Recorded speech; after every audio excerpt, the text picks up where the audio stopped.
region you could go back to, or are you pretty much focused on the Mediterranean in the summer? Well, as you know, it's not my area of responsibility, and there are some announcements that will be made right after here in the press conference. So I prefer the CEO to talk about the deployment in North America. I don't want to step over that. It's too risky. You know? Interesting. For anybody in the room who doesn't know, the MSC is having a big news conference with a lot to announce right after this session, so I'm going to be excited to see what they have to tell us. So Roberto, what are they going to say? Feel free to give us a preview. So since Orlando is new to this forum, he probably doesn't realize how much time in past years we spent talking about regulatory issues, particularly the North American emission control area. It's hardly been mentioned, if mentioned at all. Is that because, you know, those issues are pretty much resolved now with scrubber testing and so forth, or? So based on my 4 months of experience with this situation, no, I mean, I guess the short answer is we feel pretty good. You know, when we had really sort of talked about, you know, the question, you know, are most of the operational concerns under control. So, you know, the idea of running a business and saying that all operational concerns are under control, just those two concepts don't really go together. But there's a lot of work that's been done clearly on this subject. I've been touring ships all weekend and have been able to see some of the technology deployed, and it's nothing short of amazing that some of these things I being retrofit onto our ships, and the amount of effort engineering that's required to do that and do that effectively has been pretty impressive. So control, I guess, the short answer is yeah, we feel pretty good about where we are. Clearly you have to execute, monitor the results, make sure that it's having the intended impact, but the commitments that we've made, we've held to those, and I've seen that execution planned up to this point, and are on target for the other things that are being planned moving forward. So, feel good. Yeah, I agree with what Orlando has just said. I think that we have spent the last probably 2 or 3 years thinking and talking about this issue, and I think as an industry we have responded once again in an amazing and stellar way that we probably don't get enough credit for ever. We are all in full implementation mode. I was on a couple of our ships as well, and the systems are being installed as we speak. We are learning. I would also say that the regulatory agencies that we are working with around the world have learned a lot as they have been dealing with us through this issue. I think they've also learned it's not as easy as they thought it was either. And I think they are very confident with what we're doing. I think they're very comfortable with the timeline that they have given us to do it. I think they see us really responding and reacting in a meaningful way. So they have relaxed the timeline that all of this has to be done. And some areas will come online earlier than others, so we will ensure that's another interesting part of deployment strategy in terms of which ships will have these systems installed and what parts of the world can they cruise in, and when they aren't installed, then we just can't do that deployment. So I think that it's all underway. It's probably, it's not being talked about as much as it used to be, but I will tell you there's a tremendous amount of activity going on right now around the topic.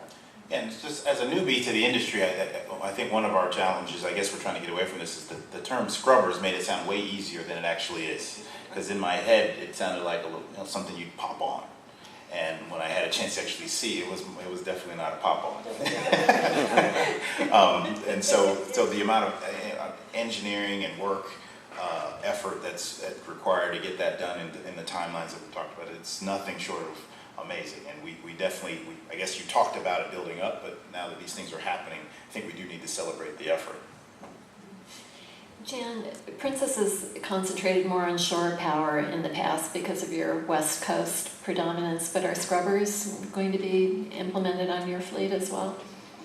Yes, absolutely. I mean, Princess has always made a commitment to be a strong environmental partner, and as you say, led the way in shore power development, which many of our port partners continue to appreciate and we continue to use. So I would just say, just because there hasn't been a lot of discussion about it isn't, as these guys said, an indication of how much work is going on related to our objective, which is to minimize the environmental footprint as much as possible. So yes, Princess, within Carnival Corporation, just like all the other brands, are making substantial, significant investments in these new systems and new technologies, and we're very grateful to the partnership we've had with the EPA and others to learn and figure this out together for how we can be great partners in all this.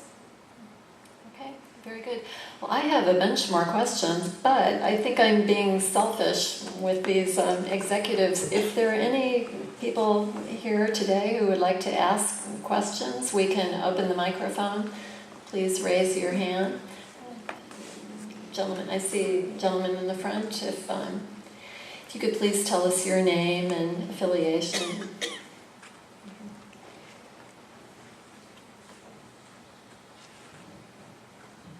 Hi, Eric Goldring from Goldring Travel. There's been a lot of talk about Cuba. There's been a lot of talk about infrastructure. There's been a lot of talk about size of ships.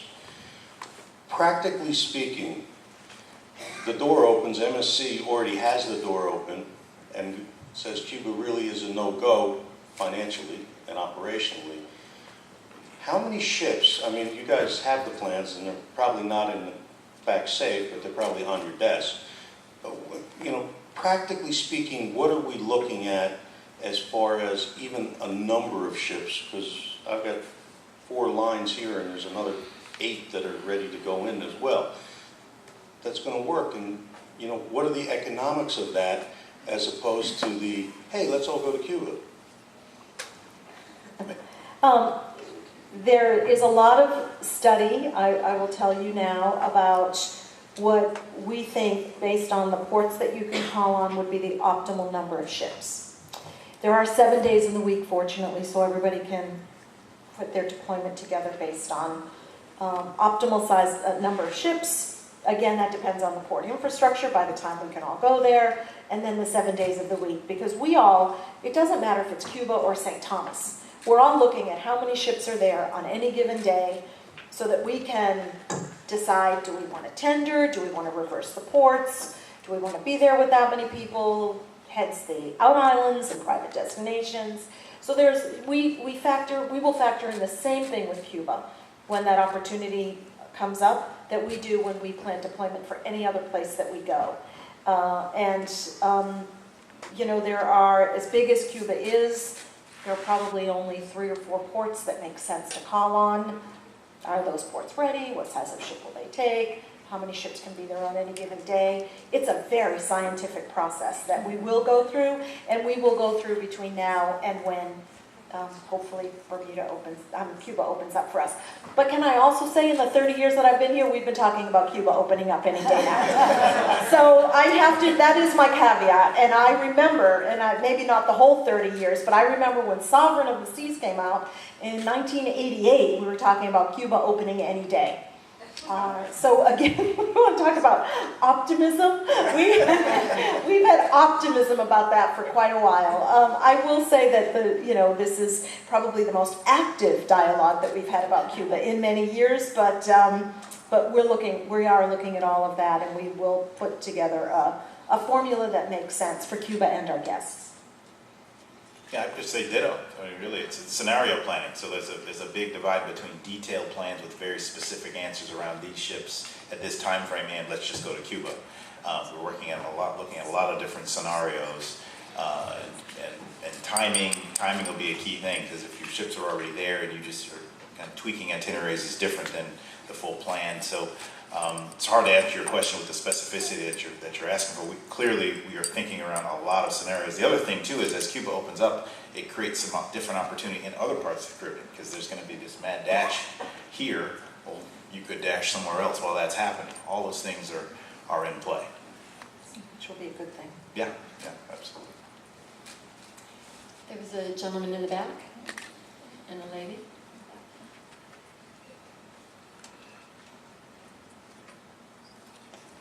So thank you very much for all the information that you've given us today. I have to say, though, that it doesn't sound like a very optimistic view, particularly for South America. And I know you've got that bright spot kind of out there with Cuba, but I'm not quite sure that's going to materialize anytime soon either. Maybe. But isn't there a bright spot for South America anywhere? And I guess the part that's so baffling for me, and I work for Carnival Cruise Lines, but not in this area, right? The part that's baffling to me is, well, we do business with so many tiny countries in the Caribbean where we've managed to work out all the operational details for our ships to be able to do business. But we can't do the same. We can't establish those same kind of connections with countries, large countries in South America, who I think would be very interested in the additional revenues from tourism. Roberto? Yeah, well, I'm the optimistic here. And I have to be, the season just finished, we had 4 ships, we moved 205,000 guests in South America. Next year we're going to have 5 ships, so I have to be more optimistic. And we expect to move 300,000 guests a year. To answer your question, yes, of course you can do it. Big countries are more difficult than the small ones, because small ones clearly see the benefits. The big countries tend to see, okay, but we're a big country and you're coming here, and it's more difficult to deal with. For example, our friend from Uruguay just left, but certainly Uruguay is the country where in South America you can deal very easily. The problem is you cannot do a cruise only in Uruguay. You need to go to Brazil or Argentina, another country. And they become a little bit more difficult. It's tough. You need to invest a lot of time to talk to the authorities. Sometimes you have to be patient. Sometimes you have to know which risks you want to run and convince your headquarters of running those risks. For example, we had a ship for the World Cup, and when we chartered the ship, we still didn't know, we were promised that we didn't have to hire Brazilian crew members, but we had the official resolution. The official resolution came a month before the ship goes to South America. We decided to run that risk, and it worked well. We are deciding not to run the risk for the Olympics, and maybe we're wrong, we don't know. I think it's a difficult way to operate. I think you have to know which risk you have to take, and you have to know deeply the local culture to know which risk you want to take and which not, and expect the consequences sometimes. I would just add, I think this is also an opportunity for CLIA, for the Cruise Line Industry Association. There's been a lot of work over the last few years to create a truly global CLIA organization with representation in most of the major regions of the world, and gather as an industry with one voice to explain the economic development advantages of supporting the cruise industry, right? Doing research on the ground to quantify when guests go ashore, how much are they spending? When our crew goes ashore, how much are they spending? From a supply chain point of view, how many goods and services are we purchasing? From a sales point of view, how much commission can people make on the ground? And really better articulate that story to the governments who, in many cases, should have an incentive to look for alternative sources of revenue, right? It's just having that conversation and dialogue has had its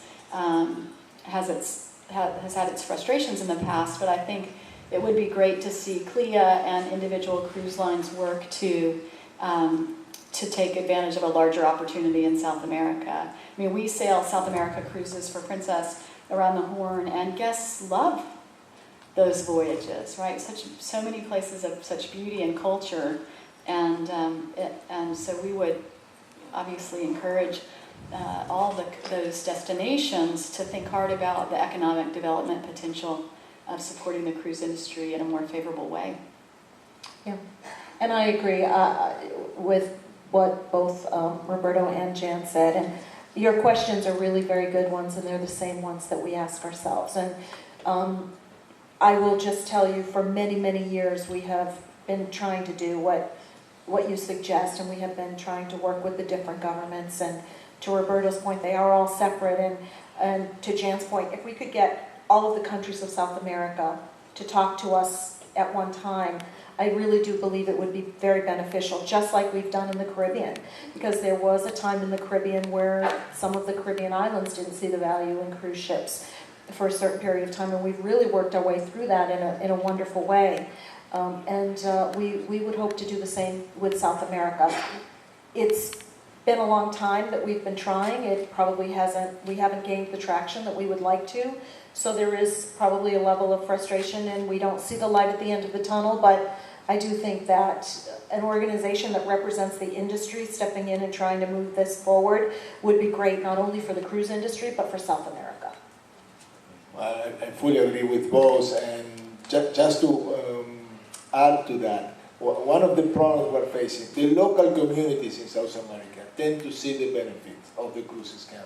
The problem is that the national governments are usually very long from the local communities. So we have local communities that support the cruise industry a lot and that come with us to talk to the national government, but that's where we find the resistance. And I agree. Through CLIA Bremar, which is the local branch of CLIA, we need to work harder, and we need to make sure that those problems are overcome and the industry can grow in South America, bring lots of benefits to the local countries too.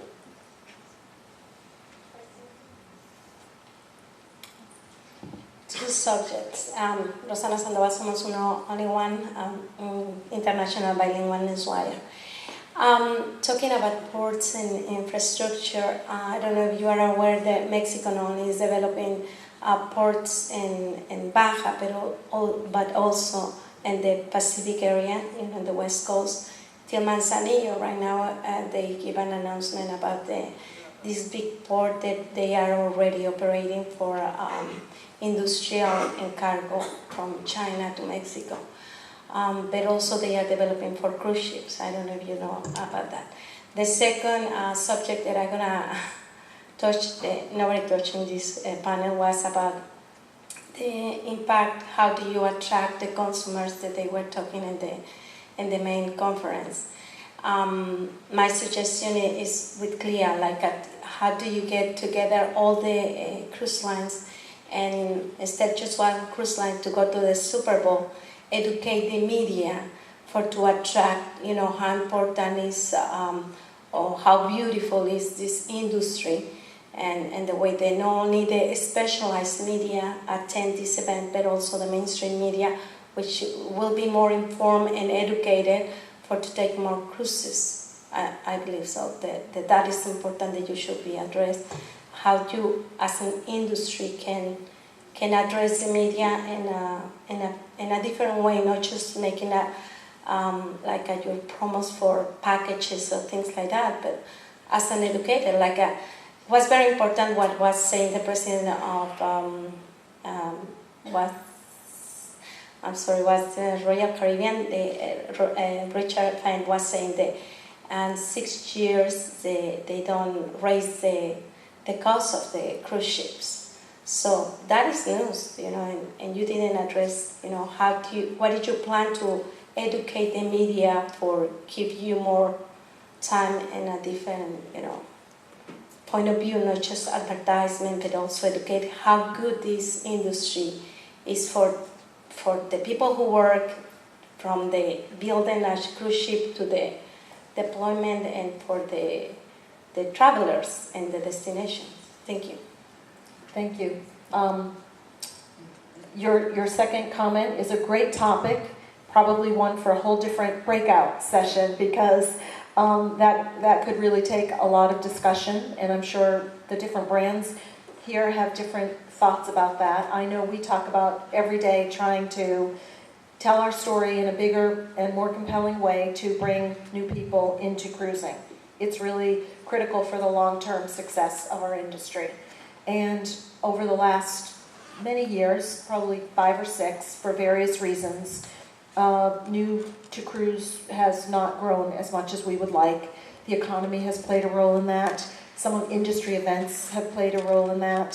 Some of the geopolitical things that are happening around the world have played a role in that. But now it's time for us to change the conversation, and we're all thinking about ways that we're going to do that relative to our own brands, and that is a part of our discussion every single day, because it's first and foremost, in my mind, our biggest opportunity, not only as a brand, but as an industry.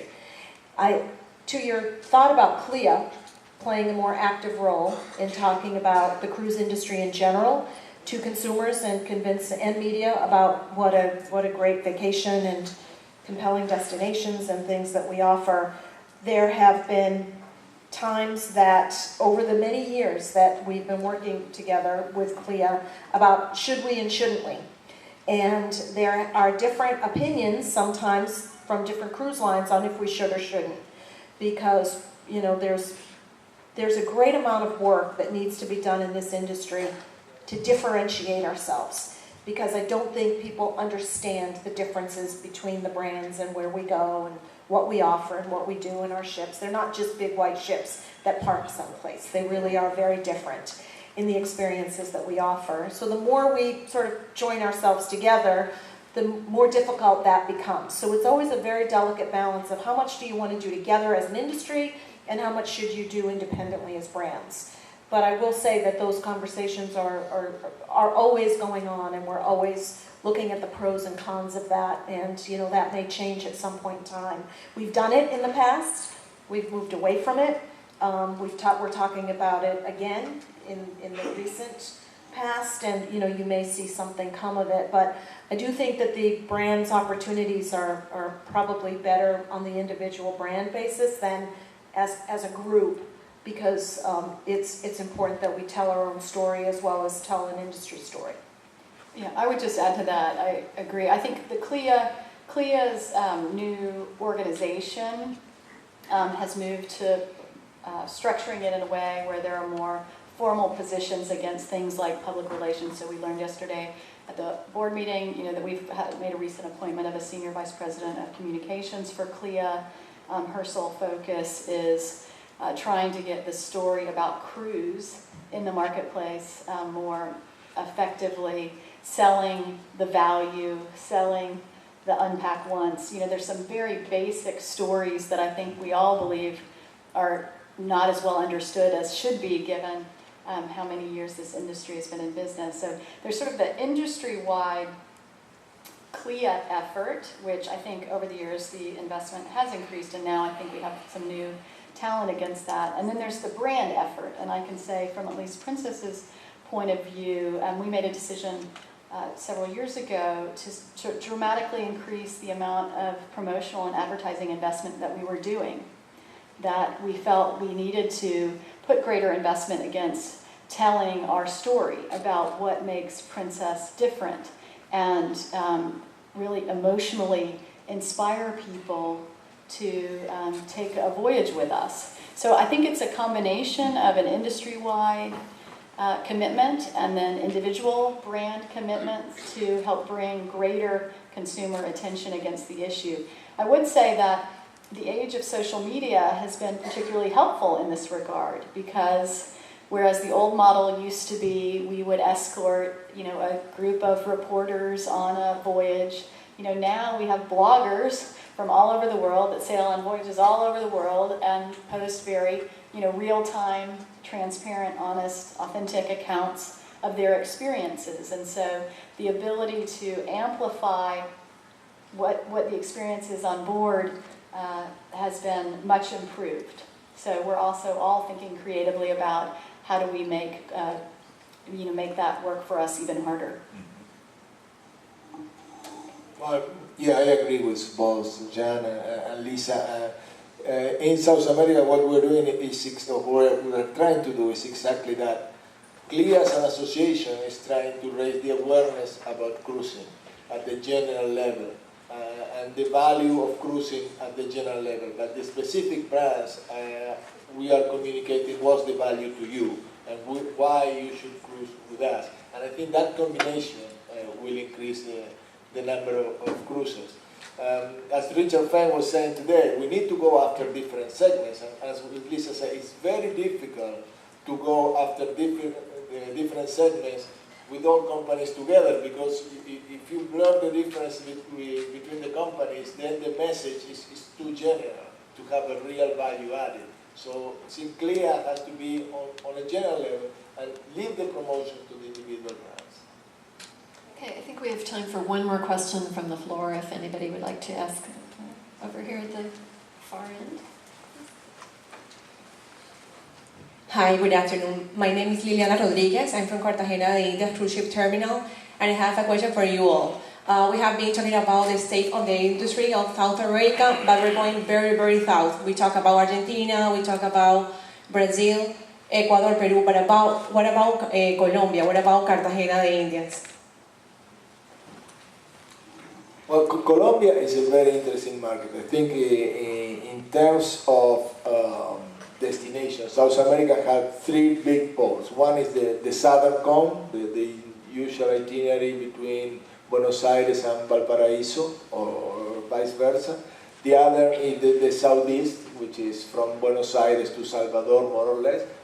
And the third one is Colombia, Venezuela, Panama, Puerto Limón, all that area that actually Lisa's group was exploring and that we were following very, very carefully. I think it's a destination in the future. I think it's a very good destination. As Lisa said, but I will let her because she has the experience. It's a destination mostly for local people and people coming from all over South America and even from Europe. And it's something that we always look, but as we said this morning, we still don't have the ships. And when we have more ships, maybe we'll look with a little bit more detail at that area. Thank you, Roberto. We did explore, and we do cruises that call on Cartagena, and everybody loves Cartagena. It is a beautiful destination that we would love to call on more because we love beautiful destinations and destinations that have such great guest feedback. So that is always in our plan. It's just how you are able to do that on the itineraries that you're able to offer in amongst all of the other itineraries that you do with the number of ships that you have. And so now it's not as frequent as we would like it to be as just a port, but it's a port within the context of a bigger itinerary and a more frequent itinerary that we would be able to do. It would probably take us to more ships to be able to do that on a consistent basis, and also some time to really drive the demand for that part of the area that we would call on other ports as well, and how we would source people to go on those cruises. So again, it's such a complicated thing that we do when we plan where our ships are going to go and the ports that we call on, when we look at the number of ships we have, the seasonality of those ships, and again, where we need to deploy our assets for the, in the best possible way for our company.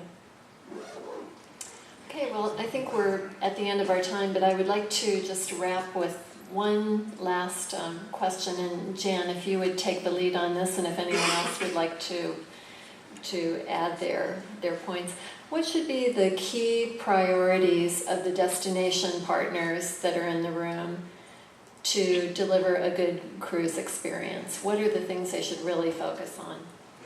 Sure. I think there's two dimensions of that. One is promoting consumer awareness of your destination, right? Because what drives our business is where the guests most want to go.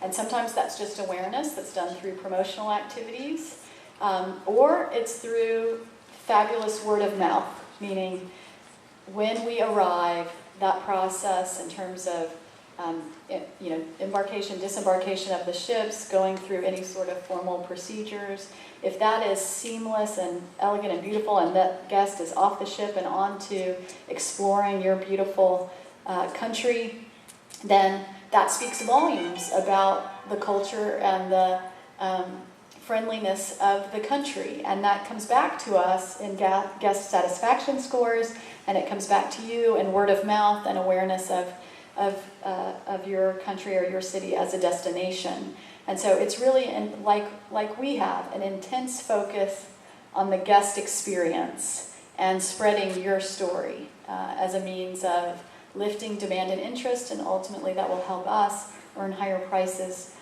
for the cruises or itineraries that visit that spot. Yeah, I agree with everything that Jen just said. At the end of the day, it's really about creating the win-win-win. So win for the guest. Ultimately, how do we exceed guest expectations? We spent time talking about consistency, and so being able to deliver consistently in order to enable that. But at the same time, this is a business, and so there has to be a win for the port and a win for the business, for the cruise line. And so coming at those three things and trying to create sort of a winning outcome for all three, with the end outcome, ultimate end outcome being a wonderful experience for the guest, should enable the win-win-win. We just have to come at it that way.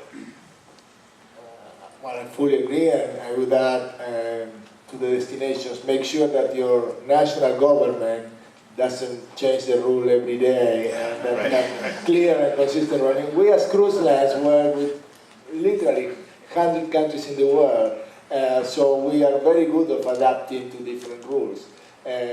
But we need to know what the rules are, otherwise it's a little bit impossible. So I would add, besides promoting destination, making sure you have the consistency in the delivery, making sure that at the national level there are no rules that actually make it impossible to call.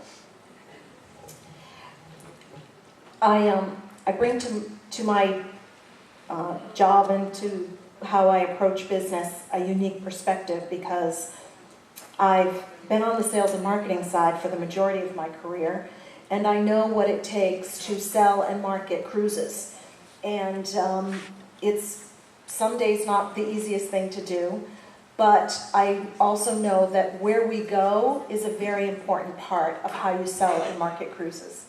And then I've also spent a third of my career now in operations, and I have to say, in that experience, I'm extremely grateful to the ports that we visit around the world for the experience that they provide. And I have always been amazed at how these ports can take all of these guests and logistically operate with sometimes tens of thousands of people visiting them on any given day, depending on the season and the port. And that is just a tremendous feat. And I want to preface my comments about what else we can do with the fact that we are extremely appreciative of that and always amazed by it, because I know what it takes to run the logistics of all of our brands and what we do around the world. That said, we have also, as an industry, brought millions of people to places that they would not have otherwise gone. And it is a great opportunity for these ports of call around the world to show off your destinations in a way that keeps our guests happy, because while we sell them as ports on the itinerary, the worst thing that can happen for either of us is when they leave that destination and it wasn't what they expected or wanted. And I think that's our opportunity together to ensure that how we manage logistically, how we handle our guests. And I realize that all of the ports that we visit around the world aren't going to be in the best location or the most beautiful. That is just the nature of what we do. Sometimes we end up in a place that's a little far away from town, and it's not necessarily the most beautiful terminal that we're pulling into, but it's a great destination that we've mutually decided is the right place to take our guests. And so we mutually have to work together to ensure that regardless of maybe the physical attributes of the places we call, we have to make sure that the experience is wonderful, and in terms of how we get our guests on and off the ships and how we get them to where they need to go, but also then what we do for them in the ports that we visit. I think what our guests get to experience in these places is very, very important and plays a huge role in how much they love their cruise and how much they love your destination. So that would be what I would say would be our biggest opportunity. And we have a role to play in that as well. And, we always, I believe, need to partner in a way that's meaningful so that it works for, as Orlando says, all of us. It's a win-win-win. The cruise line, the port, and the guests, most important of all. Okay, well, I thank you very much for your interest, and please thank our panel.